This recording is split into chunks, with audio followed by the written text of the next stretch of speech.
Hello friends, welcome back to this channel. दोस्तों, इस video में हम बात करेंगे रिलायंस फ्यूचर डील को लेकर के। लेकिन उससे पहले आपसे रिक्वेस्ट करना चाहूँगा, अगर आप चैनल को फर्स्ट टाइम देख रहे हैं प्लीज़ मेक श्योर कि सब्सक्राइब करके बेल आइकन को हिट कर लीजिए ताकि आपको किसी भी आने वाले समय में वीडियोस की नोटिफिकेशन मिस ना हो। दूसरी रिक्वेस्ट ये रहेगी आपसे कि अगर आप डीमैट या ट्रेडिंग अकाउंट ओपन कराना चाहते हैं, वीडियो के डिस्क्रिप्शन बॉक्स में जाइए, एक लिंक आपके लिए दिया गया है। दोस्तों, आप सभी लोगों को आगे बढ़ें उससे पहले हैप्पी न्यू ईयर बोलना चाहूँगा। Happy new year to all my friends. दोस्तों, आप लोगों से इस वीडियो में रिलायंस फ्यूचर को लेकर के हम बातचीत करेंगे। दोस्तों, रिलायंस फ्यूचर डील अभी तक नहीं हो पाई है। इसका सबसे ज़्यादा नुकसान किसको हुआ? अगर आपसे कोई क्वेश्चन पूछेंगे तो आप क्या जवाब देंगे इसका? सीधा सा आपका जवाब होगा, सबसे ज़्यादा अगर चोट किसी को लगी है तो वो हैं किशोर बियानी जी। जी हाँ, किशोर बियानी के बिज़नेस को इतनी बड़ी चोट लगी है जितनी अमेज़ॉन को कभी सपने में भी नहीं लगी होगी। लेकिन सवाल उठता है कि इन सारी चीज़ों की भरपाई कौन करेगा?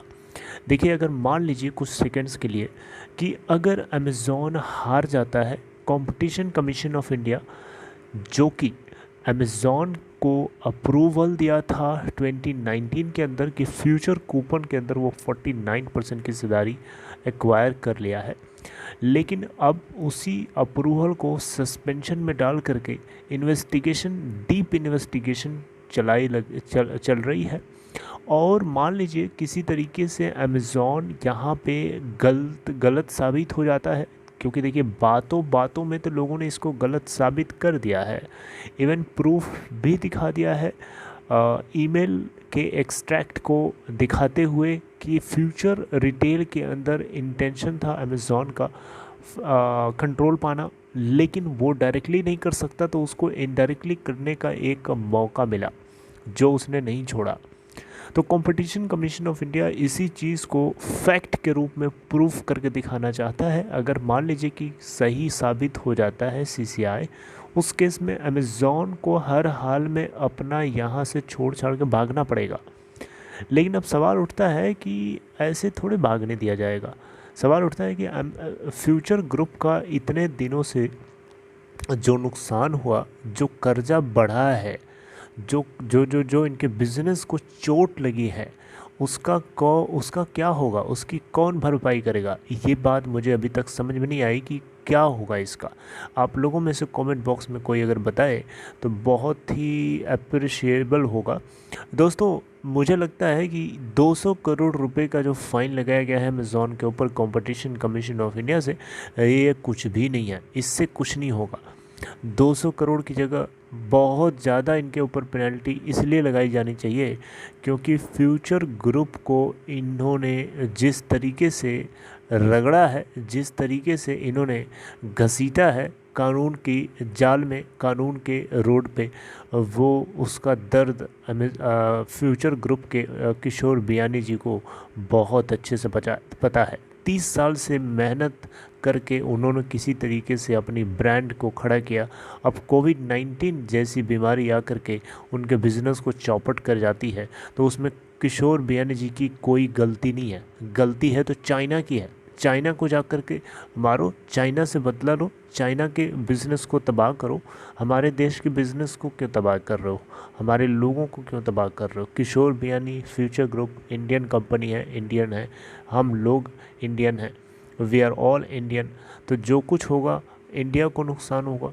अगर किशोर बियानी का ये बिज़नेस ठप होता है किसी भी तरीके से, तो हमें इंडियन को, हमारे देश को नुकसान होगा, हमारे देश का एम्प्लॉयमेंट घटेगा, जीडीपी रेट घटेगा, हर तरीके से हमें ही नुकसान होगा। तो हम अपने आप को दूसरे के नुकसान की वजह से क्यों नुकसान करें? मेरी बात समझ रहे हैं? तो यहाँ पे अमेज़ॉन अपना उल्लू सीधा करने के चक्कर में किसी को भी नहीं छोड़ रहा है, राइट। अब देखिए, रिलायंस के साथ फ्यूचर ग्रुप को डील इसलिए करना पड़ा, इसलिए नहीं करना पड़ा कि रिलायंस आगे हो जाएगा फ्यूचर ग्रुप से या फिर अमेज़ॉन से, ना ना, इसलिए नहीं किया। देखिए, जब जब किसी चीज़ की तकलीफ़ होती है तो उस तकलीफ़ के टाइम पे वो ये नहीं देखता है कि कौन आगे हो रहा है कौन पीछे हो रहा है, वो ये देखता है कि उसकी तकलीफ़ कैसे कम हो। दैट इज़ वो उसकी प्रायोरिटी होती है।